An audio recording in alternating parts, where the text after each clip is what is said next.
How to fix Instagram not linking in your TikTok profile. Hello guys, this is Atticus and welcome back to another tutorial video. In today's video, I'll teach you guys how you can fix Instagram not linking on your TikTok profile. So without any further ado, let's dive right into it.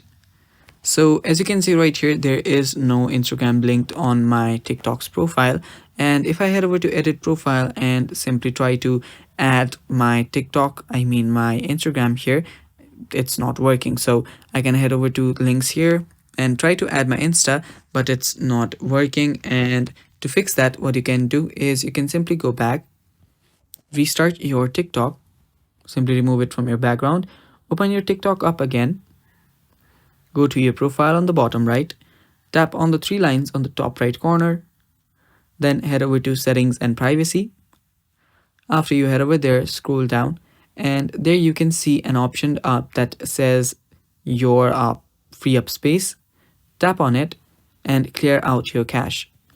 Clear out your cache, and after you clear out your cache, simply go back, head over to data saver, and make sure that your data saver is turned off. And after you do that, you can just head back, try to connect to your Instagram again, and if the linking still does not work, what you can do is again head back to the three lines on the top right, head over to settings and privacy, scroll down, there you will see report a problem, tap on it, and now you can go to TikTok support to simply report about your problem. So you can simply scroll down here, you can tap on chat with us on the bottom, and now you will be on your TikTok support. All you have to do is explain your problem to them, and they will tell you guys how to fix it, or they will fix it for you. And that's all for today's video. Thanks for watching. Stay tuned for more, and bye bye.